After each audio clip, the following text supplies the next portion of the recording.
October is finally here, everyone's seemingly favorite month, and in today's video, we're going over some October statistics, actually some statistics relevant to when to expect the low of October, as well as perhaps the worst case scenario for that low too, and then also following up on some of our more statistically based models that have been giving us some probabilities as far as what to expect in terms of price action, which obviously is going to incorporate the month of October as well.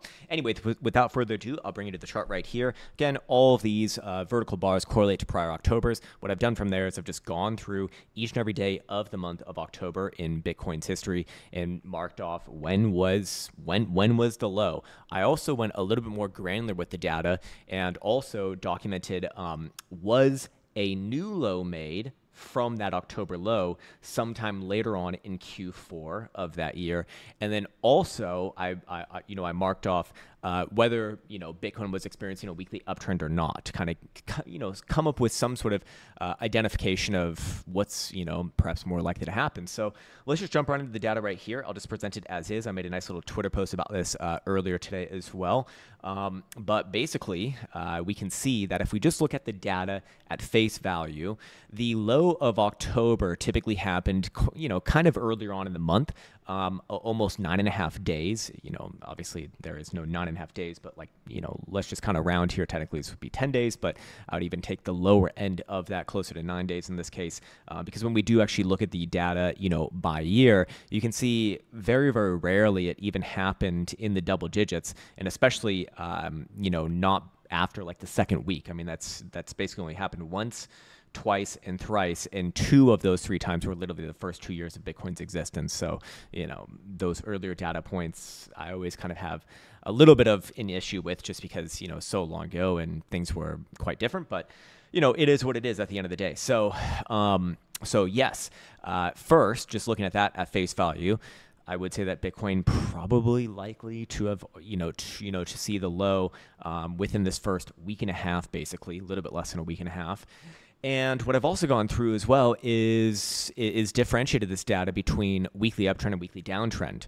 And as we can see, the weekly with a weekly uptrend, when Bitcoin's in a weekly uptrend, the average was literally bang on 7. So 1 week into the month. Again, one of these data points is, in my opinion, an outlier, the 26th, and this was in 2012. Other than that, pretty much everything happening in the single digits except for 2023, which was day number 11. So more likely to see the low of the month earlier on in the month than not.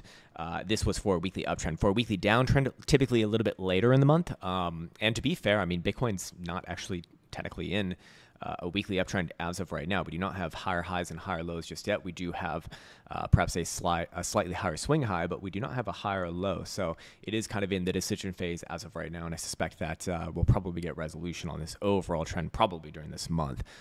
But yes, just more and more data points that do say, hey, if you're looking for a low in October, probably likely to happen earlier on in the month. And as we can also see, which actually did not do this, I don't know why I didn't do this for this video, but the low of October was also the low of the fourth quarter almost every time. 1, 2, 3, 4, 5, 6, 7, 8 out of 13 times. So, a little more likely to see the low of October, especially when it is a weekly uptrend as well.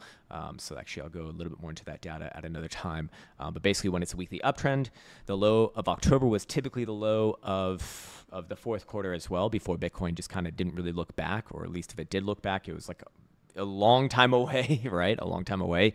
When it is a weekly downtrend, however, obviously that does get violated, quite often, obviously. So yes. Anyways, moving on from there, I did want to get into the monthly stochastic momentum pivot for October. Then we'll talk about worst case scenario here, and then follow up on our 5-day model. But the monthly stochastic momentum pivot, as you can see, has or is not going to confirm across the upside with the open of October. It will have yet another chance at the end of this month. The pivot has, however, moved ever so slightly up, but it did move up to 65,850. So I would really be looking at this as an indication that, hey, if Bitcoin is bullish, we really do expect October to close above at least that number. Let's just call it $66,000. I would really be expecting Bitcoin to make that move, after perhaps the first week of October. So in the meantime, what can happen? Many things can happen, obviously, but Bitcoin did reclaim that red 5 exponential moving average, and you can see that Bitcoin has put in the low of October, actually pretty damn close to it already. So I do think that deserves some merit here. And then on top of that, we did also see a quarterly closure last night, and I think that this just kind of will speak to the worst case scenario here, because basically, let me just get rid of everything that is not relevant, which is these two moving averages for right now. One, quarterly momentum remains the upside, especially as long as Bitcoin's above 36,250. So it's looking kind of likely, I guess. Although this is kind of the area where we actually have seen momentum or the market cycle actually find its highs the last couple times.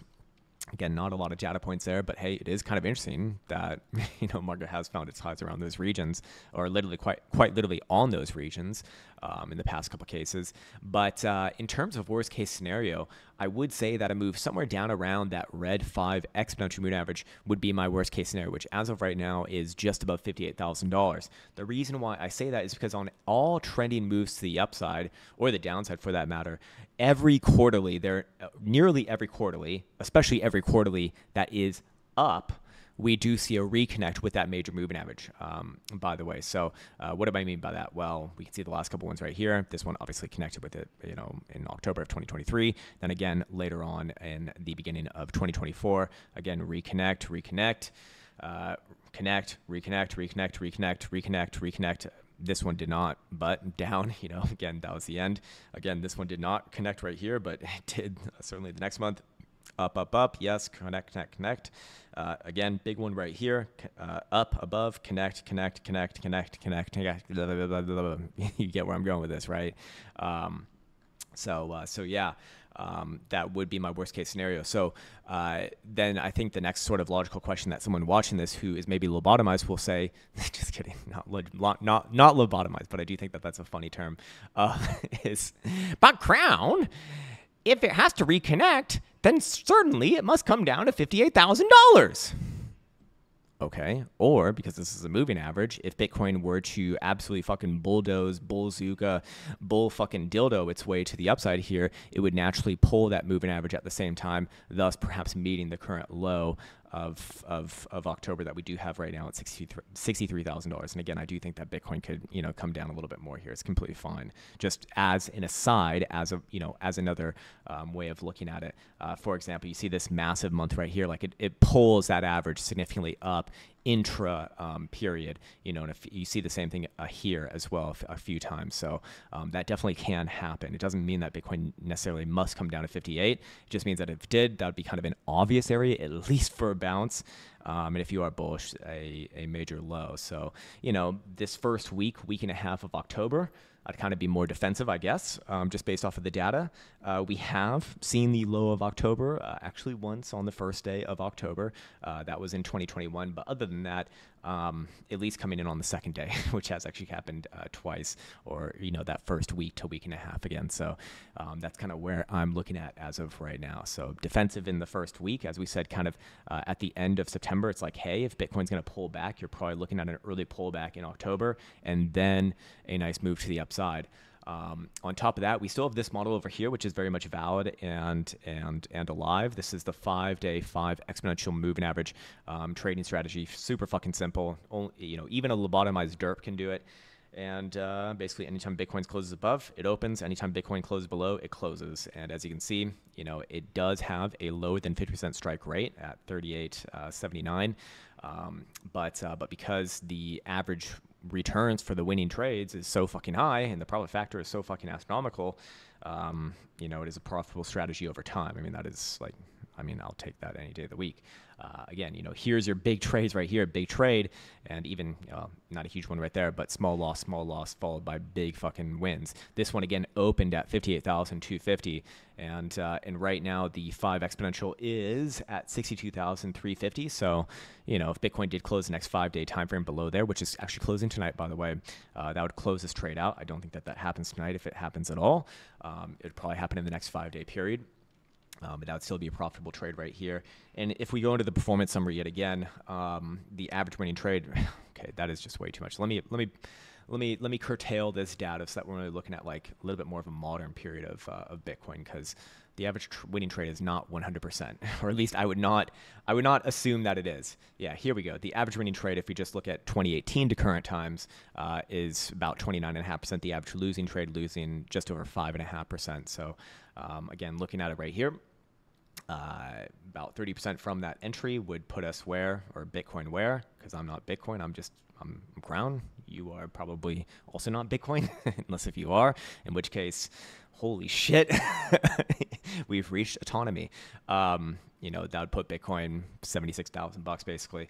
And that did take an average of 10 bars, which on a 5-day time frame is 50 days, which would put us at literally the first day of November when that does occur. So, giving us a bit of a time frame on this. Again, averages are averages. There's going to be some variance along there. I always love the comments where it's like, these stats aren't fucking working. Ha! Idiot. It's like, yes. And also people who say that cats are on average smaller than dogs, but then one fucking idiot says, oh, that's not true. My cat is bigger than a fucking toy poodle. So you're wrong. It's like, okay, understand averages, moron. Getting a little bit mean now. Apologize. But like I said, the pendulum's swinging. We no longer have to be accommodating of ignorant, lobotomized morons. No, of course we do. Of course we do.